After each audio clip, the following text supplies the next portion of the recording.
tudo bem? Pois é, estamos aqui para um último encontro sobre emprego de pronomes. Ai, que assunto extenso, né? Mas é assim mesmo. Imagino que eu estou trabalhando com vocês aquilo que é mais importante para a prova de escrevente do TJ. É que pronome realmente pode ser cobrado de várias maneiras, né? E tá lá, dentro de emprego, de sentido, tem muita coisa realmente. Nesta aula, nós vamos falar do emprego de pronomes demonstrativos, algo que pode ser cobrado em entendimento de texto. Veja só, uma palavra pode desempenhar uma função catafórica ou anafórica. Qual é a diferença, Pri? Nós dizemos que catafórico é aquele termo que se refere a alguma coisa que ainda vai aparecer, que ainda vai ser mencionada. Por isso, o termo catafórico, nós dizemos que anuncia uma ideia. É diferente do anafórico. O anafórico se refere a alguma coisa que já apareceu no texto, alguma coisa que já foi mencionada. E por isso, ele serve para retomá-la, para recuperar a ideia. Veja um exemplo aqui. Esta pessoa me inspira muito, meu pai. Ora, se eu me virar para você e falar, esta pessoa me inspira muito, e ficar muda, você vai olhar para minha cara e vai fazer meio assim. Continue falando, Pri. Que pessoa, não é verdade? Quando eu digo esta pessoa me inspira muito, o esta pessoa indica, ó, fica atento, tcharam, né? Vamos aí tocar os tambores, eu vou anunciar que pessoa é essa. Notou? Esta é um pronome demonstrativo que está aqui funcionando como catafórico, porque ele no fundo está se referindo a um termo que eu só vou descobrir qual é se eu continuar lendo o texto. Notou? Só vou descobrir qual é, portanto, se eu prosseguir na leitura. Agora, se eu falar, tenho grande carinho por meu pai, essa pessoa me inspira muito. Note que se eu falar assim para você, você já não vai estranhar, você não vai olhar para minha cara e essa pessoa, não vai. Porque você vai perceber que essa pessoa se refere àquele que já foi mencionado, meu pai. O pronome agora funciona então como anafórico. Note que ele está se referindo a alguma coisa já mencionada. Ele está servindo para recuperar uma ideia do texto. Tá, Pri, e aí? A banca pergunta isso? Né? Assinale o pronome catafórico, por exemplo. O pronome em função anafórica, sinceramente, com essa nomenclatura? Não pergunta. Mas aparecem perguntas sim. O pronome esta, na passagem tal, se refere a quê? Não é? O pronome esse, na linha tal, isso, não é? Serve para retomar que ideia? Tá bem? Então, esse tipo de pergunta vem. Tem relação com os recursos coesivos, né? Os recursos de conexão das partes do texto. Mas olha que bacana! Você notou que como catafórico eu empreguei esta, pronome com ST, e que como anafórico eu empreguei essa, o pronome com SS? Pois é! Muita gente emprega este, esse, meio que no sorteio, né? Deixa eu ver, eu já usei este no texto? Usei. Então vou usar esse para mudar, né? Gente, não é assim não. Existe diferença entre os pronomes. Existe motivo para se empregar um e não o outro. E um desses motivos, existem outros, mas na relação textual, nós temos aqui. Pronome que tem ST, catafórico, anuncia a ideia. E o pronome que tem SS, anafórico, serve para retomá-la, ok? Bem, muito bem, mas e se nós tivermos um texto como este? Conheço João, José e Júlio. Bababã é médico, bababã é dentista, bababã é mágico. Né? Eu quero falar aí da profissão desses três indivíduos. Imagine que o médico seja o Júlio. Que pronome eu vou usar para me referir a Júlio? Este, esse ou aquele? Pela regra, eu deverei empregar aqui este. Isso porque, gente, eu estou retomando o elemento mais próximo, o que está mais perto dos pronomes. Note que nós temos aqui João, José e Júlio, 3 termos que serão recuperados por meio de pronomes diferentes. Voltando no texto, o primeiro que nós encontramos é o Júlio. Portanto, o Júlio é o que está mais perto dos pronomes que eu vou utilizar, não é isso? Para aquele que está mais perto dos pronomes, nós usamos a forma que tem ST, por isso, este. Se eu quiser recuperar o José, José é o elemento intermediário, note que, então, eu vou empregar o pronome esse. Esse recupera o elemento intermediário. E se eu quiser recuperar o João, vamos fazer aqui uma marca diferente, né? Para recuperar o João, gente, eu vou usar o pronome demonstrativo aquele, que aponta para o elemento mais distante, ok? Para o elemento mais distante. Então, veja, na hora em que eu volto, o Júlio está mais perto dos pronomes, por isso ele é o este. O João é o mais distante dos pronomes, por isso ele é o aquele. E o José ficou lá em cima do muro, né? Ficou nem é o mais próximo, nem é o mais distante, então ele vai ser recuperado pelo pronome que tem SS. Note que aqui todos os pronomes desempenharam um papel anafórico, não é? Todos eles serviram para se referir a alguma coisa já mencionada. Muito bem. Agora, e se em vez de 3, eu tiver apenas 2 elementos? Conheço Rosa e Ruth. Bababã é advogada, bababã é psicóloga. Ok? Imagine que a advogada seja Rosa. E imagine que a psicóloga seja Ruth. Ok? Qual é o pronome que eu vou usar para retomar Rosa? É esta? É essa ou aquela? O correto, gente, é aquela. Aquela é advogada. Para recuperar Ruth, eu vou usar esta. Esta é psicóloga. E você pode dizer, ué, Pri, mas por quê? Note, na hora em que eu volto no texto, o primeiro elemento a ser recuperado que eu encontro é Ruth.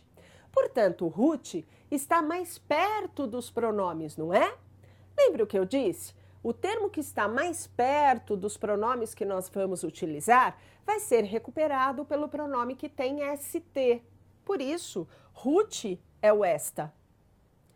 Aquele elemento que está mais distante dos pronomes vai ser recuperado pelo pronome que tem QU. Por isso, a Rosa é aquela. Tá bem, Pri, e o essa não vai aparecer? Eu tive elemento intermediário? Não. O pronome que tem SS, esse, essa, isso, vai aparecer em 2 situações no texto.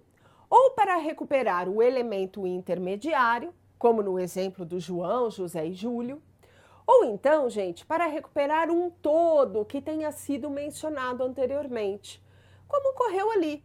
Tenho grande carinho por meu pai, essa pessoa, não é? Eu recuperei ali um todo que foi mencionado. Eu não tinha a ideia mais próxima, mais distante, eu tinha uma ideia só para recuperar.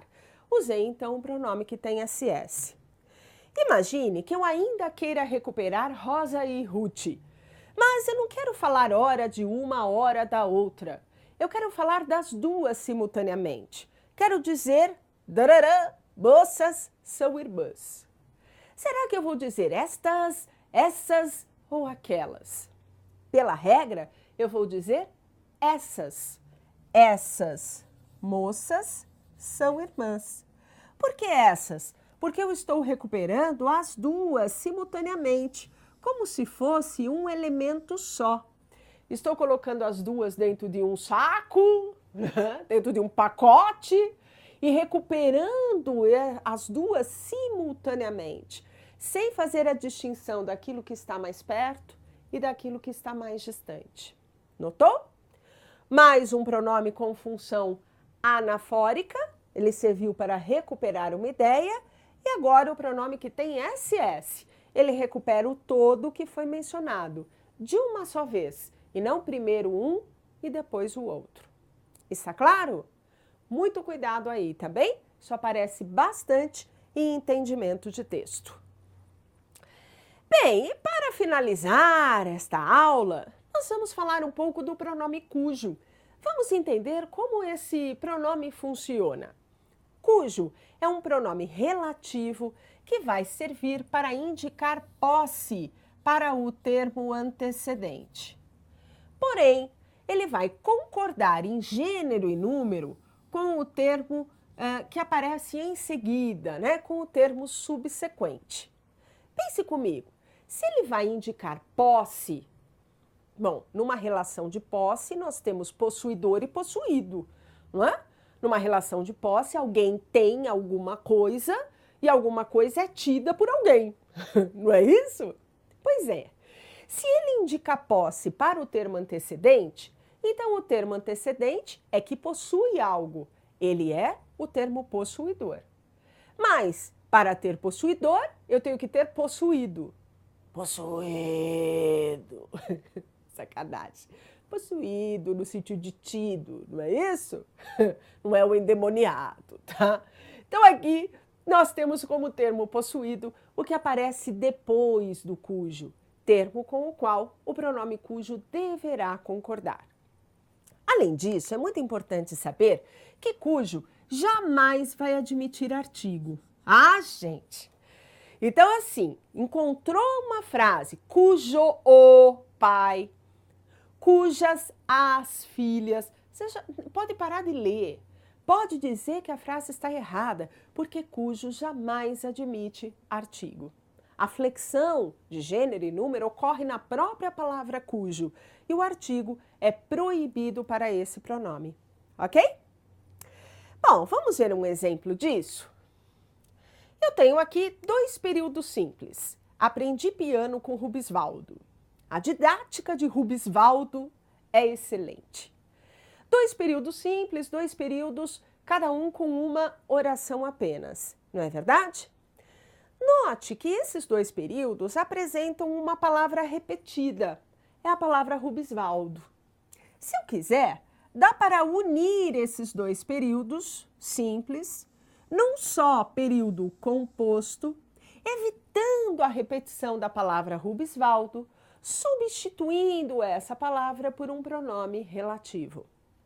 Nós podemos fazer isso de 2 maneiras, ou unindo a oração 2 à oração 1, ou unindo a oração 1 à oração 2. Nossa, Pri, dá na mesma.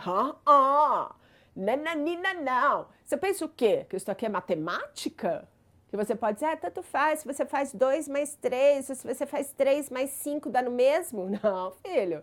Isso aqui é português, tá? A coisa aqui é mais sofisticada. Unir 2 a 1 é diferente de unir 1 a 2. Quando eu digo unir 2 a 1, isso significa que a frase 2 é que vai se subordinar à frase 1. Ok? Então, é na frase 2 que nós vamos ter a substituição de Rubisvaldo por um pronome relativo no caso.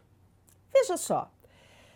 Sendo assim, eu vou reescrever aqui a frase 1. Vai ficar aprendi piano com Rubisvaldo. Pri, você só copiou? Sim, só copiei a frase 1. Ok? Agora, gente, eu vou escrever a frase 2, substituindo o Rubisvaldo por um pronome. Perceba que a frase 2 está falando da didática do Rubisvaldo, não é? Eu estou falando a respeito da didática dele. Eu estou falando a respeito de sua didática. Notou que existe aí uma ideia de posse? Então, na hora em que eu for empregar um pronome relativo, caberá usar o pronome cujo, que virá assim. Aprendi piano com Rubisvaldo, cuja didática é excelente.